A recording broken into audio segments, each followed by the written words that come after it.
Okay.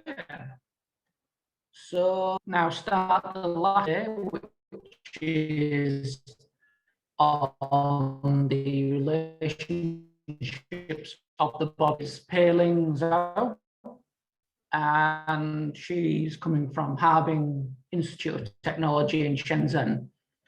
So Pei Ling, I will hand it over to you when you're ready.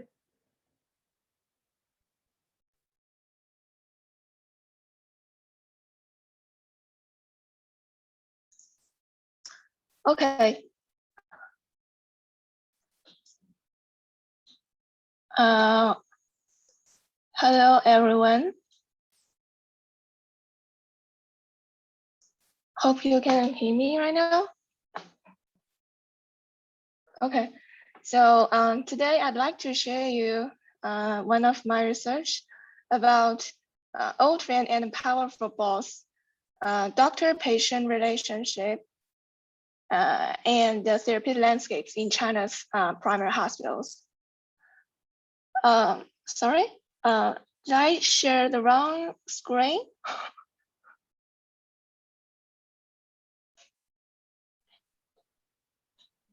So, sorry, no, it's okay. You're fine. Yeah, good to go. oh, okay. Okay.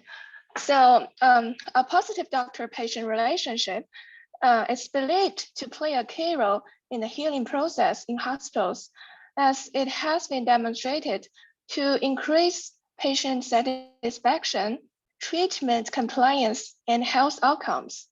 However, doctor-patient relationship is difficult to maintain in contemporary healthcare institutions. The scale, frequency, and severity of physical attacks on health professionals increased in the past decade. In China, medical dispute cases even doubled during this period. While challenges to the doctor-patient relationship are a global concern, social context has made it more complex in China, as they deeply shape the therapeutic landscapes of clinics in China. The first context is the familial collectivism, which acknowledges the family as a template for relationship in other non-kinship social domains, such as medical domain.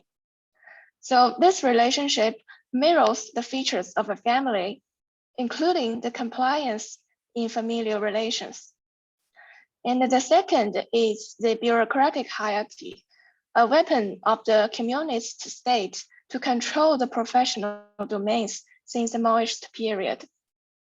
In the medical domain, doctors with centralized bureaucratic status are perceived as having more social capitals to provide better treatment, thus may acquire better compliance from patients. Up to now, however, little is known about how the social and cultural context shapes the therapeutic landscapes in clinics, such as help doctors increase or decrease their treatment compliance in situ, or how this context shapes the overall therapeutic landscapes of clinics in general. So as health geographers, our research question is how Chinese social and cultural context shapes the therapeutic landscapes in primary hospitals.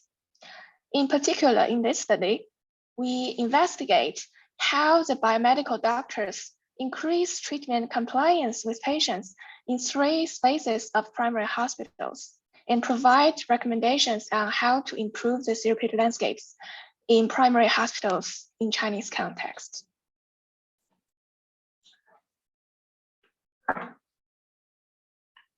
We use Gessler's concept of therapeutic landscapes. In particular, Curtis' interpretation that therapeutic landscapes can be treated as an interactive system between the physical, social, and symbolic environments.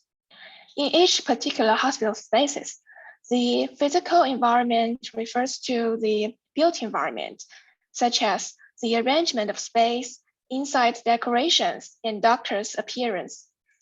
The social environment refers to the social relations, such as familial relationship, boss and a subordinate relationship, which may affect the particular doctor-patient interactions in situ. The physical and social environments then interact through symbolic environments.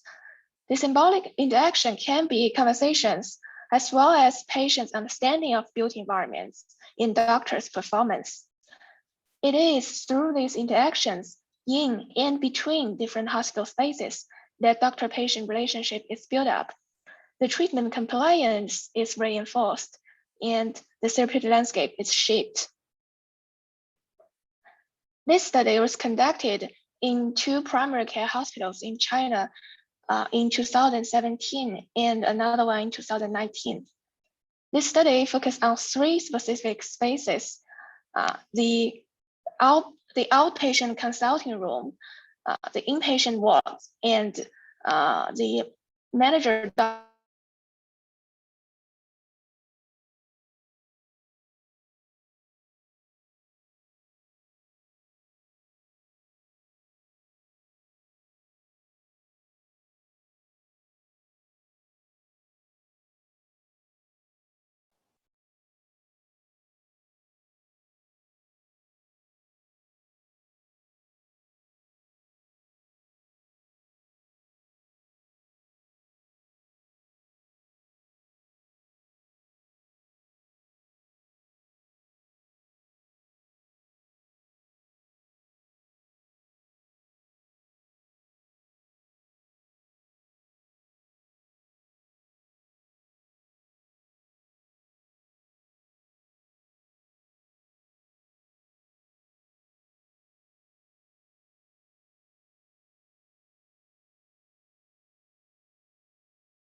I'm sorry, am I back? Yeah, sorry, there was some sort of issue there. But I think I need to maybe reshare my screen. Yeah, reshare your screen, and yeah, if you can carry on, that'd be great. Sorry about that. I'm so sorry. Okay, I think it works now. Okay, then multimodal discourse analysis was used to reflect on how doctors and patients manipulate different types of social and momentary settings together to define their relationship, persuade each other, and acquire healing process in these spaces. So now let's see what's happened in these 3 spaces. The first one in the consulting room. Perhaps the first meeting between a doctor and patient usually take place in the consulting room. The consulting room were usually furnitured in a minimalist style to support the professional services, with white walls, large windows, exam tables, 2 chairs, signifying that this is a space for the doctor and patients only, not patients' families, so that the doctor and patient could concentrate on the disease without interruption. The setup of this professional space allows the doctor construct their professional authority. As this doctor says, as you have seen, I often wear my poker face with professional smirk in the outpatient room. Not only because outpatient work is too busy, but also because I have to force my patients to concentrate on this disease. I am a professional doctor, which means I come to deal with their disease, not their emotions, not their family issues. I don't mean patients' emotion is not worth my concern, but outpatient meeting does not allow me to deal with too many issues. Patients in this consulting room, they have to perform an obedient patient to proceed the consulting. While acknowledging the efficiency of doctors' work in this consulting room, patients reported that consulting room is the most uncomfortable space in hospital. Said a patient, honestly, I hate to see my doctor in the outpatient consulting room, but it is often the first station I have to stop, and it is very, very efficient. Perhaps it is part of the reason I often avoid going to the hospital when I get sick. Of course, it is efficient. 5 minutes and that's it. The doctor always uses few words to make a lot of sense. I acknowledge that, but he talks too less and just like a robot, an instrument, not a person. And sometimes I don't even know what happened at all. He has already completed writing up the prescription and asks the next patient to come.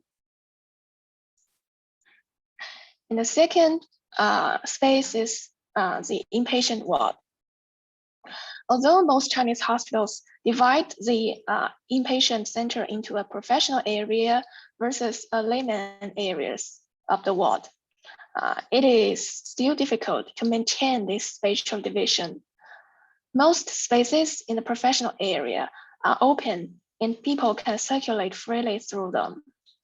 Walking through the corridors, patients and families peek into doctor's office, saw this medical staff make jokes and laugh, take naps and leave their beds unmade.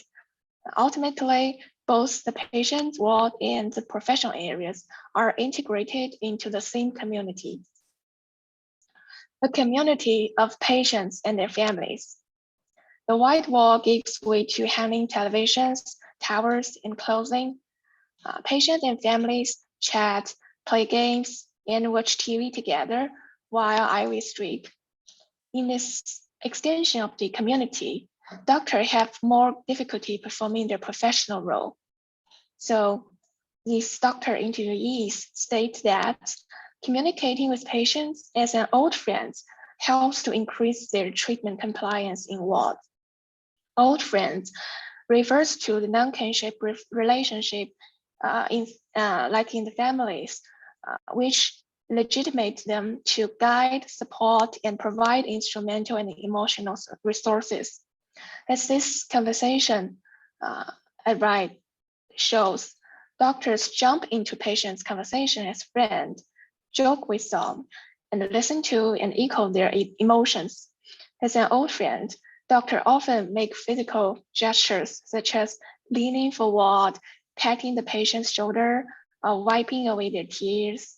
And most patients I interviewed express that they change their attitude to their doctors and began to build their trust in wards. And they value the doctor's emotional consent and their long-time cares like old friends. But sometimes patients are often invited to discuss their treatment plan with another doctor who has high-level administrative title, such as the department manager. A manager's office is normally furnished with a large desk and a couch for visitors. The desk and the couch are not positioned in front of each other, but offset so that patients have to look up at the manager to get his attention. So if you look at the conversation on the right, this is a normal conversation would occur in these spaces. So this is a typical office space that reminds visitors of the bureaucratic hierarchy. In their office, managers remove their white coat and wear their business suit as a government official. They do not adopt the role of a doctor, rather they perform an obvious authoritative managerial role. As this conversation illustrated, once the patients understand the manager's high bureaucratic position and were persuaded that the manager had access to the best medical resources they can get, and then they actively perform the role of a subordinate in a vulnerable state of illness and entreat the manager to arrange their treatment. So according to the findings, the primary hospitals in China is much more than a professional space. It is a combination of 3 different spaces that shape the overall therapeutic landscapes. The professional space provides instrumental but professional medical services for patients, although they cause uncomfortable healing experience sometimes. The community space, the ward, seeing doctors and patients build trust between friends, which provide emotional support, increase patient compliance, and comfortableness of healing experience. And third, the bureaucratic space circulates cutting-edge information, superior social capital, and other resources for ordinary patients in primary care hospitals who are unable to visit high-level hospitals. But the overall healing experience are shaped by the doctor-patient relationship, situated, transferred, and integrated from all these three different scenarios. As this quotation says, one of these doctors said, both friendship and the bureaucratic status are important. Patients tend to be more compliant with a doctor with higher status. The doctors with some with same bureaucratic position, a closer relationship makes things much easier.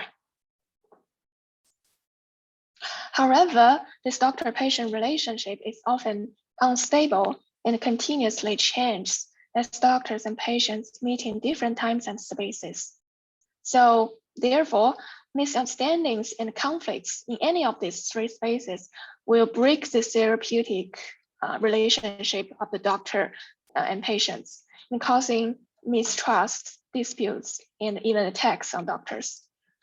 So this situation leaves a multiple choice question for administrators in China, either to keep this multidimensional doctor-patient relationship, make use of it, and try their best to avoid multidimensional problems, or to take measures banning the familial collectivism and bureaucratic hierarchy discourse in hospitals, which may be much more difficult in contemporary primary care hospitals in China. Okay, so this is a reference, and thank you very much. Any suggestions, comments would be very welcome. Thank you very much. That was very interesting. Do we have any questions from the audience? Just give it a couple of seconds if anyone wants to type up down, or if you want to raise your hand. I was wondering myself, how do you see the ethical implications of these multiple roles? Because it very much sounds like they change their face to the patient multiple times, and at some points they're very professional, but other points it's almost like a business transaction, like, oh, yeah, you're my kind of guy. I'm going to get you on this medical you know, list or something, you know. So it's kind of ethically quite gray in my mind. So how do you feel about that?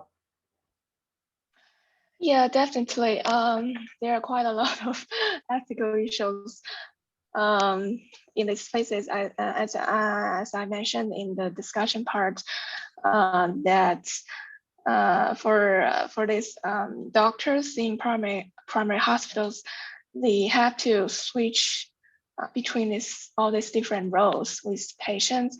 But one tricky thing is it's hard to simply define this doctor's patient relationship as professional doctor-patient relationship, because these people, they meet at these primary hospitals. When they meet in these hospitals, they are doctors and patients, but they are also probably real old friends in the communities. So after they integrate all these different roles together, and what lives in their mind might not be that simply professional relationship. So yes, I agree with you that there are definitely ethical issues here, and unfortunately, there is a lack of ethical regulations, ethical codes, or even ethical trainings in the medical schools in China's medical college or universities. So there are quite a lot of these issues here. So I definitely welcome and call for more studies about the ethical issues in this specific place, in this culture and social context. Maybe there's not an easy answer to this question, or just to follow the ethical code from another professional hospitals in, for example, UK's context. Okay, yeah. Is there any other questions from anyone? Anyone want to put anything in? You got some compliments for the illustrations from Elizabeth. So that was good. If not, thank you very much. If anyone has any questions, obviously just get in touch with Pei-Ling on the chat or via email. So then I think, thank you very much for that, and we'll move on to our second presenter. Thank you. This is Mohammed Hussein Jahromi from Shiraz University of Medical Sciences. So welcome, and if you're happy to begin your presentation, I'll leave it to you. Hello, everyone. I'm not sure about the internet connection, but I will go ahead. Let me share my screen.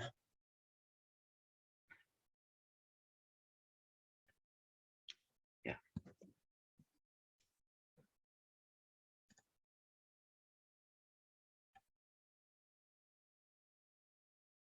Sorry.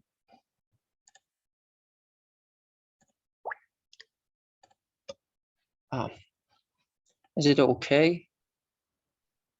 It's a bit big, but hopefully it should show most of your slide. Yeah. Thank you so much. And hello, everyone. We're gonna, yeah, that's okay. I'm going to talk about the dialectic between hospital spaces and medical discourse, and how architecture and design of health environment would influence the knowledge of medicine and our understanding of body and the culture of healthcare workers.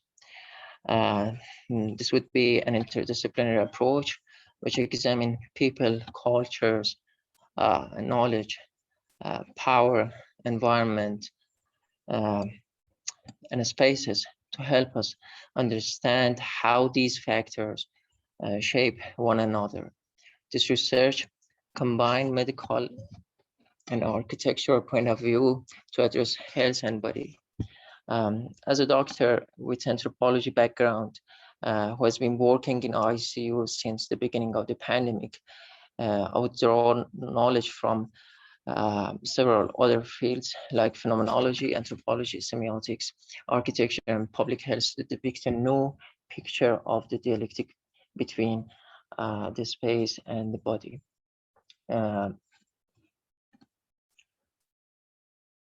Here, I would just start as an outline of my work. Would just start with a new definition which relates the disease to the body and to the spaces, and I call that disease-oriented spaces. Then I would go to talk about medical discourse and power, how these factors, I mean power, biopolitics, shape one another, and I will talk about from a medical humanities perspective to show what spaces would be sickening or what spaces would be healing spaces. And finally, I would like to talk about the relations of science and borders and how they can shape the patient and doctor relationship. I will start. You know that we all know that the awareness of the body is totally different from the awareness of other objects.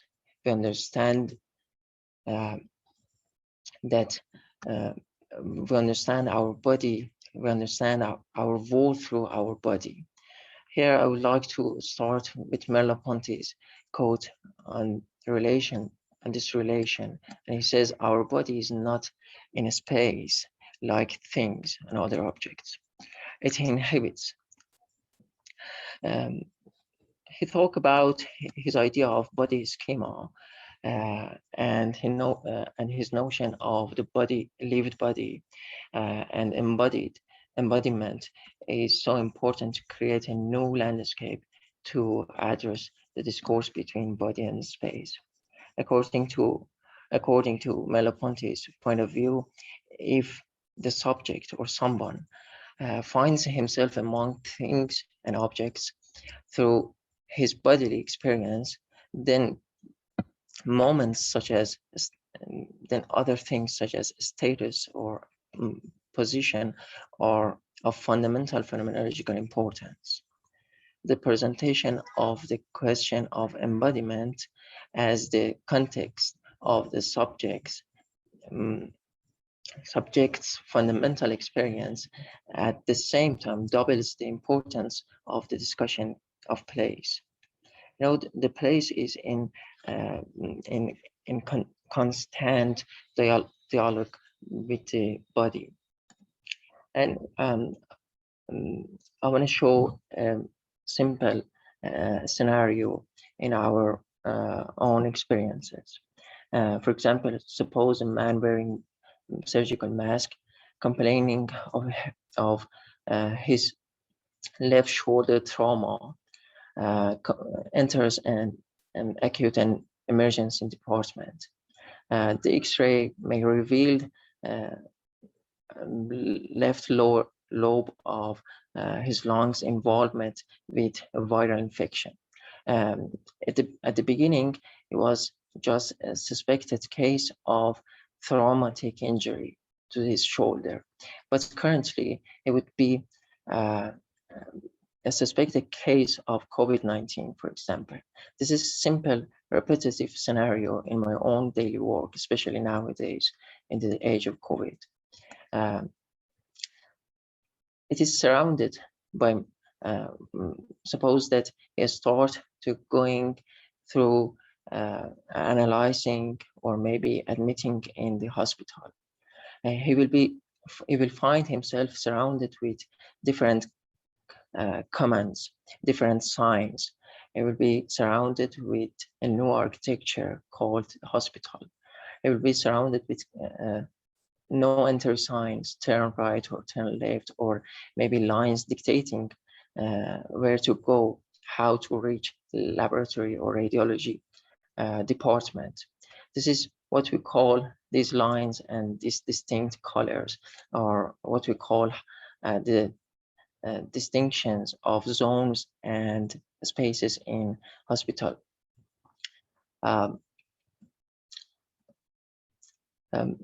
Here, look at these two pictures.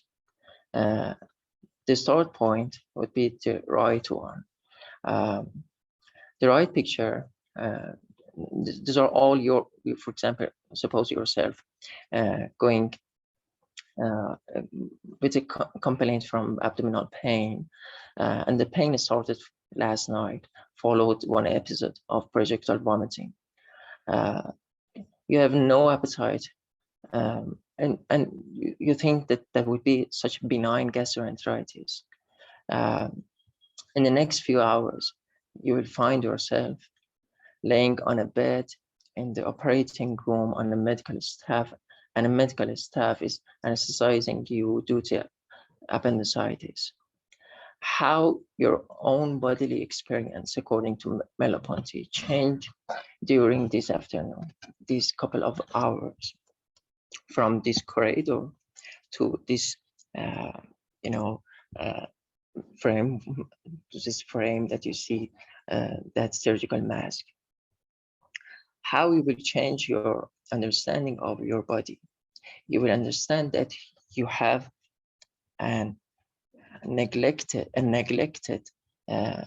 maybe useless organ named appendix, and you have to, maybe surgeons have to resect it. to save you.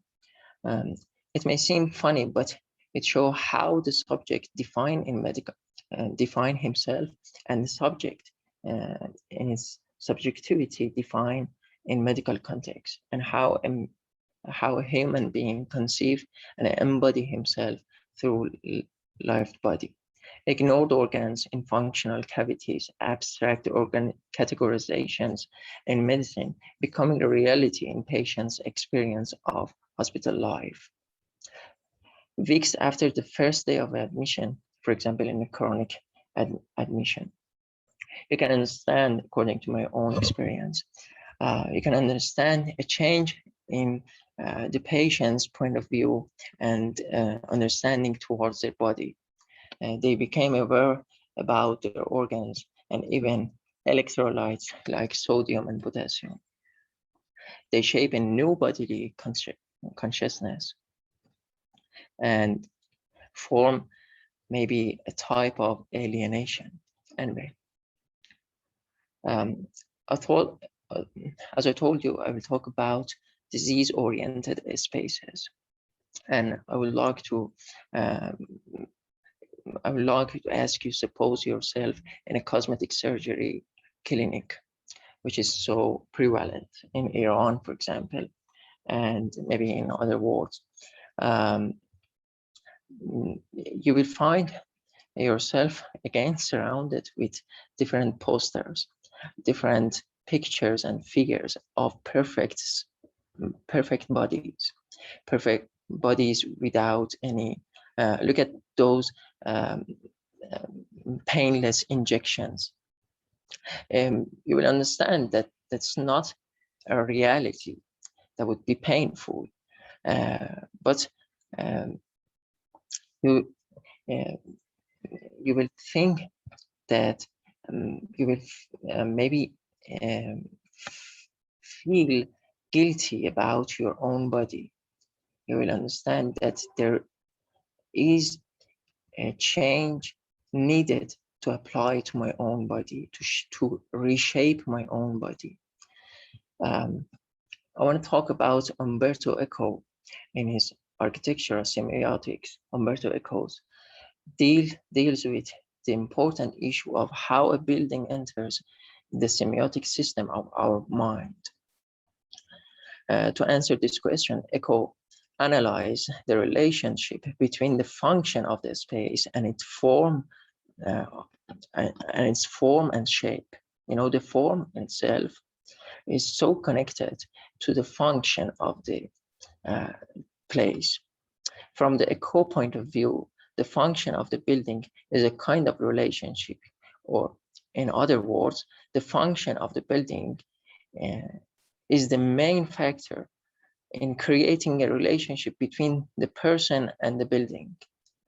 For example, in a cosmetic surgery building, you will understand that you have to sense a type of alienation against your own body. And I would like to mention the relationship between patient and doctor in cosmetic surgery clinics is totally different from other type of therapeutic interventions. Gradually, you feel guilty, as I told you, about your face, your body. And finally, regardless of the titles, these environments would not be healing environments. Yes, they are related to medicine, but not to heal.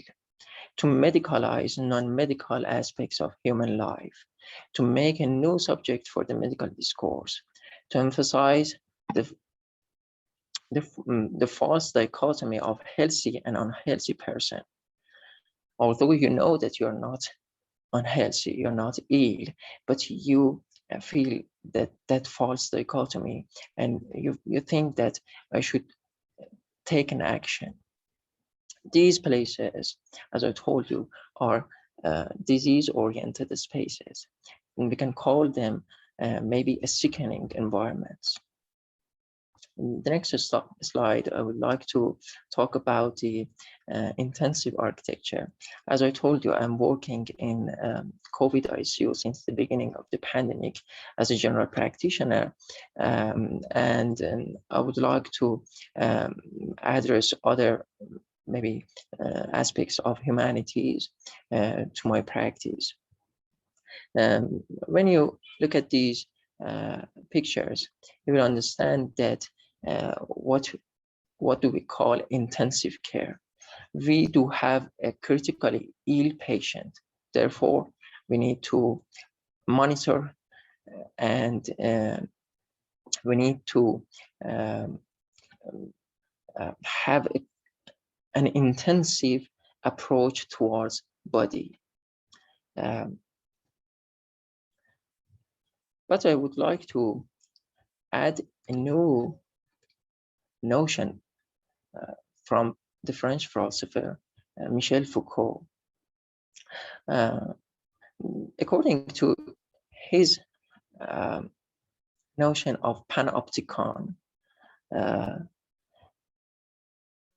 he tried to shape a theoretical framework to problematize the production of knowledge. Here we are talking about the knowledge of medicine. His theoretical interventions show that the invisible layers of power, knowledge and power are interconnected.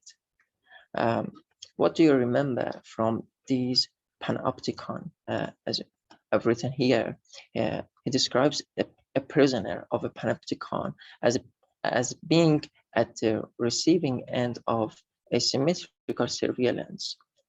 He is seen, but he does not see. He is an object of information, never a subject in communication. You know the panopticon, the prisoner can see every aspect and can be the subject of the surveillance. I would like to emphasize how spaces of health, like hospital wards and especially ICUs, can apply medical gaze and eventually experience of the power on bodies.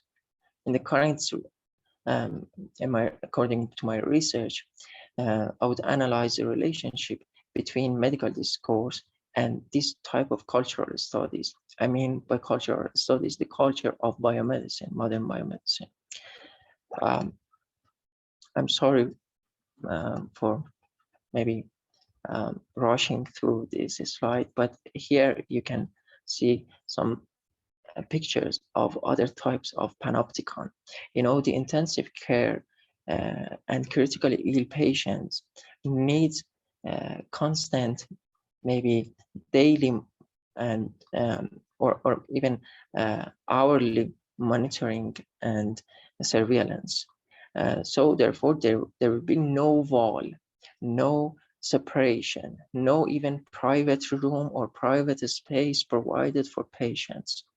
Therefore, the medical gaze can apply to those bodies, those ICU bodies, and the private space cannot shape, not because they are critically ill. Yeah, I know that they are critically ill, but the space should shape how to use different medical devices, or maybe penetrating devices through those bodies, those skins, and to monitor constantly and vigorously. The other notion I want to add the space for pandemic. You know, after the COVID-19, the emergency department were flooded with patients with critically ill, maybe seeking medical care. But we have know that we should change the hospital spaces and hospital architecture to fit the pandemic or maybe the next pandemic. Some hospitals found urgent changes and try to retrofit their spaces to fight the virus. Some hospitals need to physical changes in their spaces and architecture, and maybe defining new zones and to respond the next outbreak or maybe this outbreak. But how should we address next outbreak? My main argument is here to finish, but I would like to ask some questions. Maybe there was descriptive part of my work, but here some type of prescriptive part. I'm sorry, and I would like to talk about how should we make the future space that address health lag, I mean the medicalization versus health, and how should public health become much effective comparing, and how should the against body approach stopped, as I told you about the cosmetic surgery or clinics or plastic surgery clinics, and how should we change our spaces to address, for example, new high-tech, maybe some type of virtual realities, AI, maybe telemedicine, and how can we reshape our spaces of health and the relationship between patient and doctors. Thank you, everyone. If you have any question, please let me know. That was great. Thank you very much. It's a very interesting topic for sure. We have a question from Rich, which is whether there are any opportunities for patients to resist this surveillance and expression of power related to the panopticon idea that you put forth. As I told you, there is a health lag. Yeah, that could be an opportunity to resist. Maybe I'm not sure how to address, but the subject, or maybe being the state of being subject of medicine, the state of being at the gaze of medicine is some that would have some benefits as well as some costs. You know, if you do not go to critical care unit, you will not maybe become healthy again. But if you feel yourself constantly at the gaze of medicine, you will go from clinics to clinics. You will change. You will find your body as the other, and the other that you have to change that otherness, and that, as I told you, the alienation. I think that would be a way to resist, but how, I'm not quite sure. Okay. And then we have another question, which is, if you could redesign healthcare, what would be the first 3 things you would do in relation to what you've discussed? I'm sorry, would you please repeat? Yeah. So if you could redesign healthcare and you could make it better in whatever opinion you thought, what would be the first 3 things you would do to improve it? That would be so hard. You know, I'm against the first of all, I'm against the anatomical distinction, or maybe separation, and maybe making the spaces of and hospitals. First of all, you know, when you enter a hospital, you will see a sign when that address, for example, gastrointestinal ward, GI ward. The next one is maybe nervous system, maybe respiratory disease ward. The separation is based on the anatomic or maybe the cavities in our body. I would change that, you know, but how we should think more. As I told you, this lecture was totally maybe descriptive, not prescriptive. But the second one would be the private. There is a very this maybe very little distinction between the private room and the public room.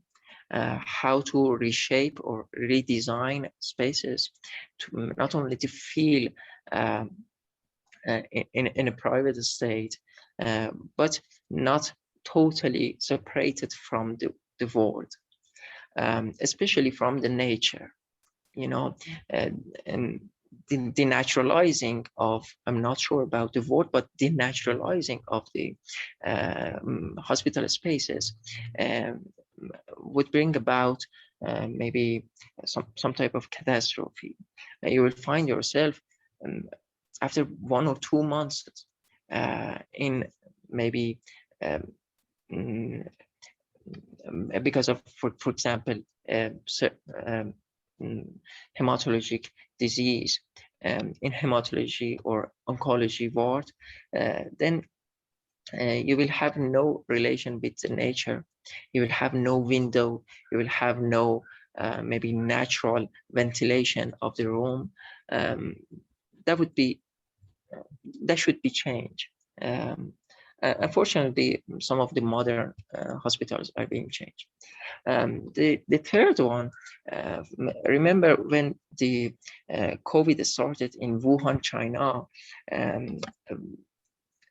all of us can remember that the huge building of hospital in Wuhan, that time lapse online presenting of medicalizing the state. I'm not against hospitalization. I'm not against medicalization, but and I'm working as a medical doctor in a maybe intensive care, which is totally medicalized. But I think there should not be a total separation between health and between medicalization. You know, the main picture of the COVID-19 in our psyche is building a new hospital, a new huge hospital, and that should be changed. You know, I'm sorry, that would be the main three, but I'm not sure again. No, it's a good try at it. Yeah, definitely. Okay, so yeah, thank you very much for presenting and for very interesting insights. If anyone has any questions, they can get in touch with you via email or put something in the chat, either way. And for now, thank you very much, and we'll move on to our next presenter. Unfortunately, Kerry Gillespie couldn't make it today, so we'll be moving straight on to Elizabeth Hobson. Yeah, you ready?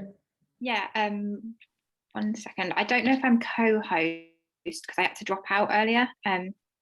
I'll just change that for you. There you are. Okay. I was going to say. Right, I'll let you go. Oh, I'm having trouble sharing my screen. One participant can share at a time. Let's see. Advanced. Of course, technology would do this. Only hope. Is it working? No, I might need you to share the presentation if I can't get it to work. It is on the Microsoft Teams. Okay. I am on it. I'll be 2 seconds. I'm just going to load it. Okay. Oh no, it's working now. It's saying I can do advanced. It's suddenly come up with it. video. Always technology letting us down. Always. I know. I'd never even seen that like window before, and then suddenly it decides that that's what it's going to do. Okay, excellent. I think it should be. Oh no, that is. Let's see. Can you see a blank screen? Can you see me? Yeah, it's on now, I think. Excellent. Let me stop my video and mute.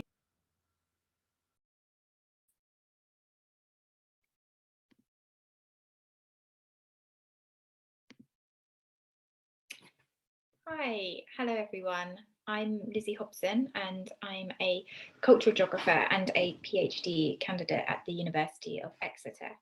Today I'm presenting one of my empirical chapters which explores ideas of bodily skill and somatic conditioning through the concept of scarred landscapes.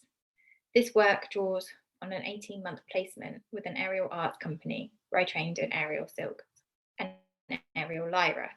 Now, before I begin, I apologise if it looks like I'm staring at a blank object, but my camera seems to be very clever and is editing out the other screen that I'm reading off. Okay. In terms of structure, I'll begin with some orienteering work and a brief discussion of the aerial arts and how the practice leaves its marks on aerialist bodies. Then I will bring these ideas into conversation with Ingold's concepts of skill as ecology, thinking about how geography's conceptualizations of skill could be further nuanced to better consider pain. And I'll end by highlighting how the aerialist scars manifest a particular relationship with pain, with the argument that bodily landscapes simultaneously represent a desire for integration and a fear of engulfment. A quick note of warning, this presentation will include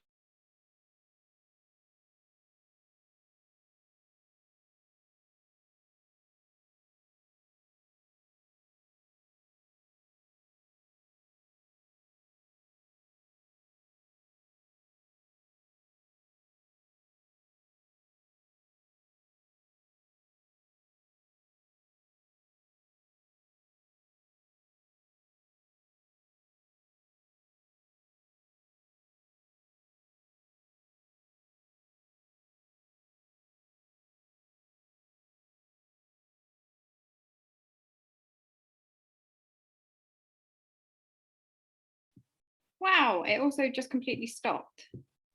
Yeah, I wondered that. Yeah, I know, my Zoom just completely crashed. So it might be that it's too much for my old laptop to handle. And if Louise could share it, that might be quite handy, and then just skip to the bit that I was at, probably about a minute in. Here we are. Oh, excellent. It might be slightly before that, but skill could be further nuanced. Then I will bring these ideas into conversation with Ingold's concepts of skill as ecology, thinking about how geography's conceptualizations of skill could be further nuanced to better consider pain. And I'll end by highlighting how the aerialist scars manifest a particular relationship with pain, with the argument that bodily landscapes simultaneously represent a desire for integration and a fear of engulfment.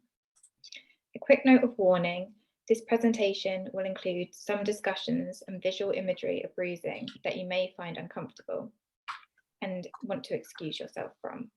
Deciding whether or not to include actual photographs of my injuries is something I've been thinking about myself, and it would be great to get your thoughts on this.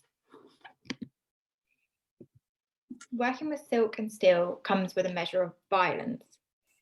My calluses are thick like pigskin. Dulled yellow, they stain the ridges of my palms and the bottoms of my fingers. To the touch, they feel a bit hard, a bit lumpy in some areas and soft in others. In other places, popped blisters decorate my skin with lines and shapes that detail their various stages of healing, their breaks and tears creating patternings that remind me of contour maps.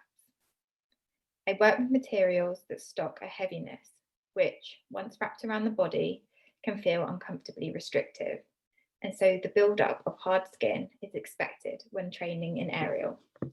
In fact, ripped hands are somewhat of a badge of honour in the circus world. For a beginner, their first calluses feel like a major milestone. This achievement is partly practical. Calluses are useful for grip and make you less reliant on chalk, which can be quite trying. But more so, the texture, the cuts, the calloused ridges act as visual cues for others. Calluses are symbolic of your supposed dedication to your craft and a testament to your labour.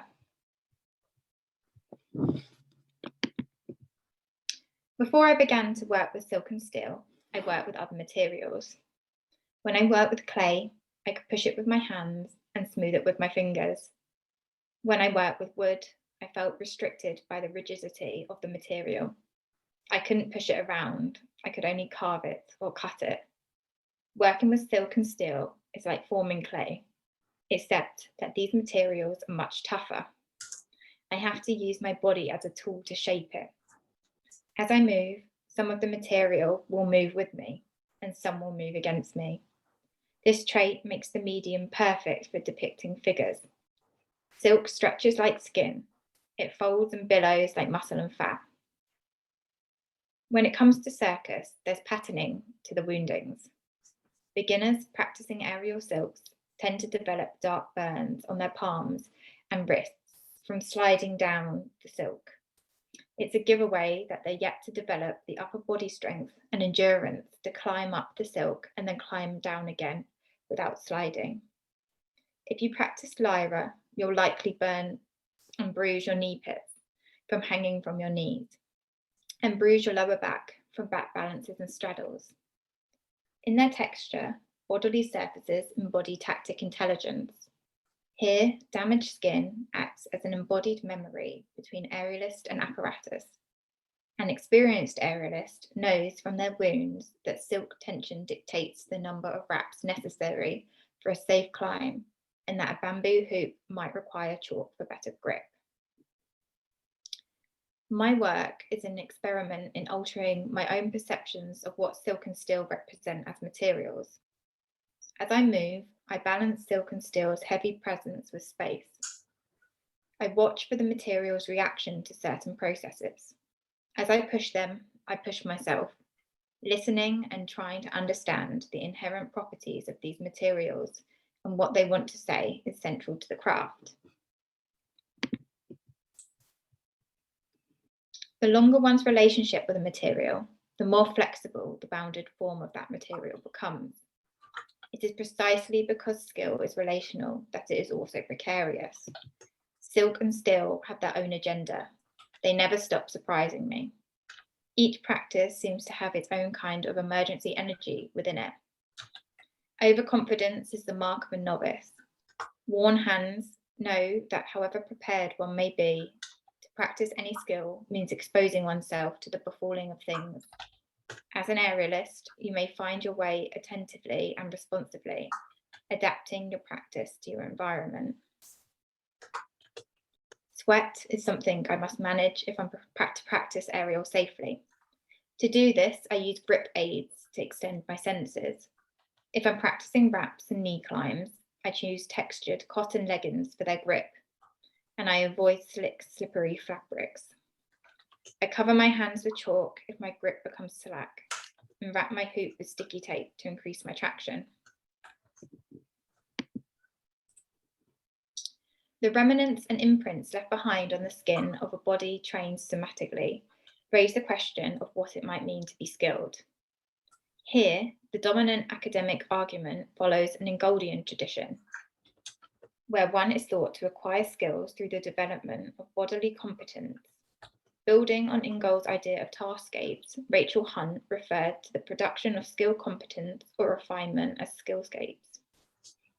At the foundation of this understanding of skill is the understanding that skill is not something once and for all, but manifests as an ecology.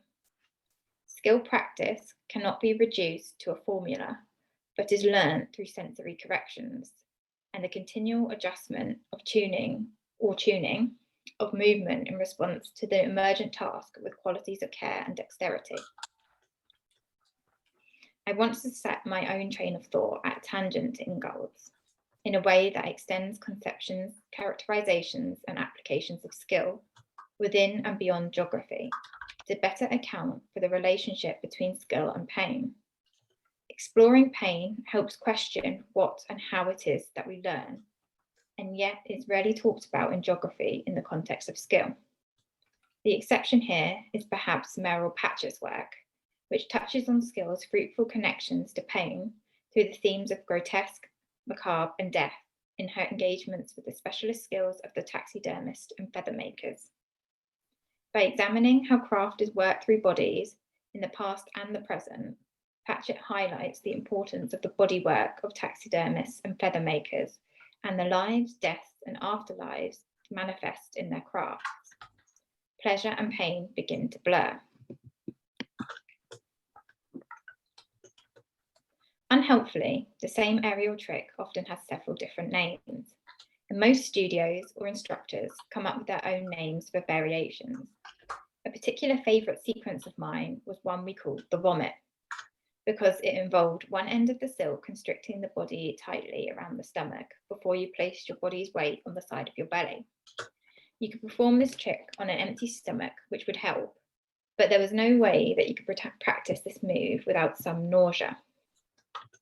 Coexisting with the physical pain of unnatural positions is an inherent, yet often taken for granted, part of aerial. Due to its intense physicality and its use of apparatus with a bite, honing an acute awareness of the difference between exploratory or productive pain and serious injury is central to the practice, a skill that the aerialist must learn and relearn. The idea of letting pain be your guide and deliberately injuring yourself is an unusual idea for many untrained bodies and goes against our natural instinct for self-preservation, but is practiced in the aerial community as a form of somatic conditioning. To learn an act, a performer must first learn to not do a movement. In order for an act to be efficient, its kinesthetic and metaphoric edge must continuously be rediscovered. Pain, as described by Scarry, is not of or for anything. It is itself alone. Physical pain presents a problem for body-to-body's communication and needs externalization. Yet physical pain is not easily reconciled with the impression of lightness, weightlessness, and ease portrayed within the aerial canon. And as such, the convention for live performance is that an aerialist must endure rather than show physical discomfort. The aerialist hides her pain behind expansive gestures and smiling delivery, inviting spectators' projections of emotional tenderness as a means to obscure the muscular body. This physical management means that the aerial body is particularly susceptible to an expectation of invincibility. The aerialist becomes a figurative sacrifice in the name of aesthetic empowerment, and demonstrates how quickly the practice of aerial is romanticized as a site of potential, when the reality is an accident can really hurt. In offering an exploratory engagement of the relationship between skill and pain, I don't want to over-determine or glamorize the role of pain in aerial arts. If I'm careless in the way I handle the fabric or misuse my energy during training, I find myself at odds with myself and my apparatus and risk lasting damage to my body. In many ways, aerial crosses the threshold between pain and pleasure. Often the points at which new tricks initially seem physically unbearable later begin to feel comforting. And in passing through the many forms enabled by the fabric's pressure, I lean into the fabric and encounter diverse expressions of myself. I expand across the chest, openness and delight, hold the fabric tightly, dedication and focus, and I fold into myself, protection and grounding. Then I let go, freedom and release. These cuts, abrasions and calluses offer a visual reminder of the seduction and pain, and concerns surrounding the willingness for aerialists to engage with pain as a physical management technique has caused circus scholar hesitate to raise concerns that circus has a chronic pain subculture. How to approach and explore risk is a question that challenges aerialists. When you willfully engage in practices that risk injury, pain becomes somewhat of a grey area, especially so when it's orchestrated. And I wonder whether we see anesthetics made anatomical in the aerialist body. When I see an aerialist's hands, I think of them as a scarred landscape. The idea that bodies and landscapes become habitualized, normalized, and grooved in some ways can be seen in old measurements of land. Furlong, chain, rod, pole, and perch are all derived from body parts and applied in continuum to the land.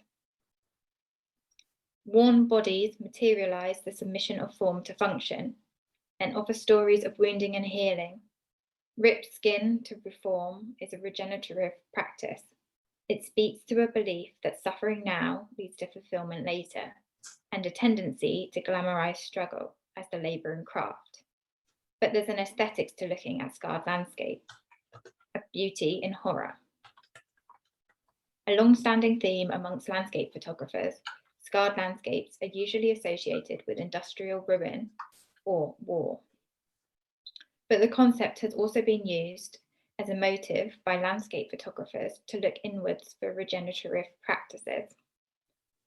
Minor White, Richard Long, Jem Southam, and Colin Bell have sought a source of spirituality in these landscapes.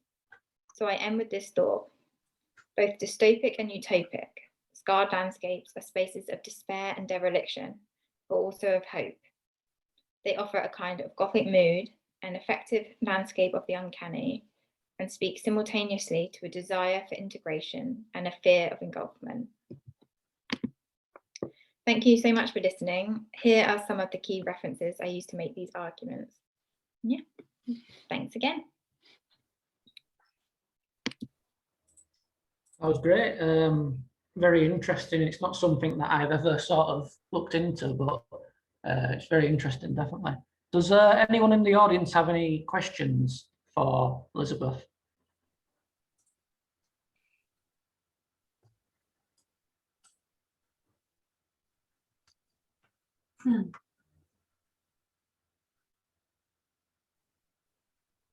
Oh.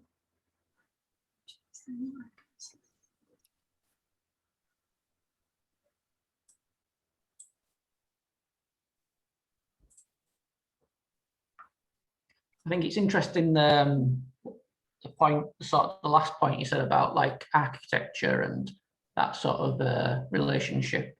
Could you speak more towards that, perhaps? Probably not on the spot. Just like generic hard question. Sorry about that. Yeah, just how do you link the choice of materials with how you use your body? I really know landscape. Oh, thank you, everyone. That's very kind of you. Yeah. Just clearly, I don't really. No, it's all right. I just found it interesting more than anything that there is that link, which, yeah, something interesting.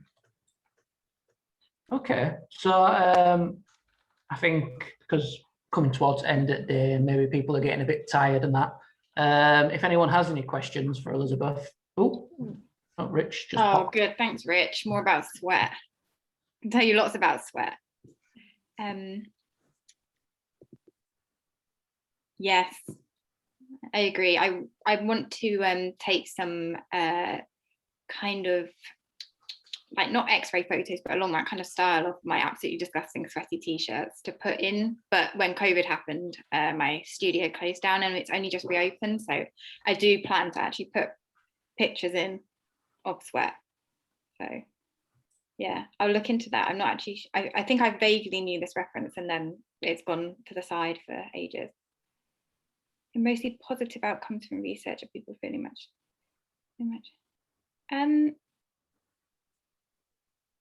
I'm not sure what you mean, Louise. Do you mean the people I work with aerial? because a lot of it was autoethnographic, so I don't really have a large participant base. I kind of have done two things really tightly with like one collaborator in Ithaca, Greece, and then followed it through in Circus. So I don't really have a lot of other people's to draw on. But yeah, no, Aerial wasn't necessarily a really always positive experience. Have I been more positive from it? It's been great. It's also been really difficult because obviously in academia, we're very used to, we get used to being like good at something, right? Even if our supervisors and things kind of knock us down all the time, we kind of are not used to being so totally out of our comfort zone. But with aerial silks, you're suddenly like, well, I was suddenly the worst in the class, right? Because I don't come from a trained ballet or pole or something background, and these people have been doing it for a lifetime, like and like the dedication you need for it. I was training like you train like 4 hours a day in it, you know, you have to do 2 of conditioning, 1 of like silks, and then 1 of hoop, and it was just like ridiculous. So did I enjoy it? I think it's good to see what I could do, and I did enjoy it because I never thought it'd be something I would do. But no, there have been many a times when I like wanted to go and cry in the toilets because I couldn't do something, or you know, like I was in a lot of pain. So yes, overall positive. It's really cool, but no, not all the time. About scars. New ways of relating injuries to landmarks that aren't related to. Yeah, so aerial I kind of just want to use as kind of my way to talk about scarred landscapes as a bigger concept that we aren't really engaging with in geography. But then there is the danger of it starting to become like blights on the landscape. But yeah, it's just what I'm using as a way to maneuver a conceptual idea that I'm quite interested in. Quite interesting how scars actually work and how they reform into like clumps and things. But then I am very aware of environmental determinism, and I kind of am a bit worried about that. So I do always kind of skirt around that, trying to see kind of it as a more complicated thing than either good or bad. Seems to be something everyone can relate to because everyone has scars. Yeah. Okay. Well, great. I think for the presentation was very interesting. And that's the end of this session. So thank you to all the presenters involved, and I will now pass it on to Louise to close the day and say a few words.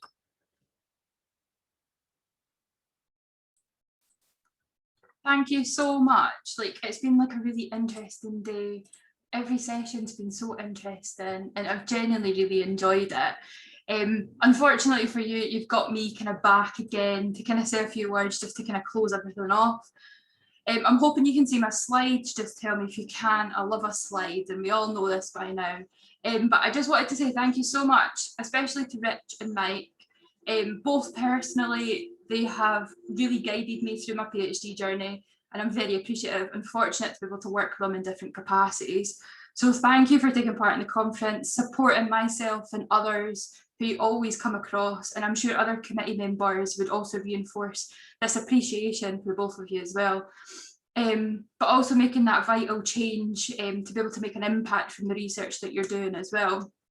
I think we also need to thank our presenters for the whole day as well. It's been genuinely lovely to hear about so much interesting work that's going on, and like all the research that's developing, no matter kind of what institution you're at, what kind of impact you're making. It's really nice to be able to network with people. We are back tomorrow. And this kind of gives you an outline of what we're going to be talking about tomorrow. So we've got really cool research looking at older adults, disease and inequalities, reproduction and planning for the future. We also have a keynote in the morning from Louise looking at older adults in the Netherlands, and a workshop facilitated by the amazing Gabby King and equally amazing Andy Harris. So it'd be lovely to kind of see you back tomorrow. On Friday, we have even more. Again, we're talking about mapping and pollution. And we've got keynotes from Professor Anna Bashiri and Professor Jamie Pierce, but also a workshop looking around this idea of academic publishing and communication as well. So you can read more about this on our conference booklet that I've kind of popped in the link on our website as well. So hopefully it's been interesting for you today. You also have the link here for the Festival of Research, looking at arts, media, music and drawing. It's just another little social event that would be quite nice to go along to and find out what's happening at Salford as well. So yeah, thank you so much. Feel free to contact us on Twitter if you have any kind of questions. You've got our email addresses as well, and find out more about us on the website. So we hope to see you back tomorrow, and thank you so much for being so lovely and welcoming today. And we really apologise for any technical issues that we kind of had today as well. But yeah, that's it. That's us for today. So have a lovely evening, and we'll see you tomorrow.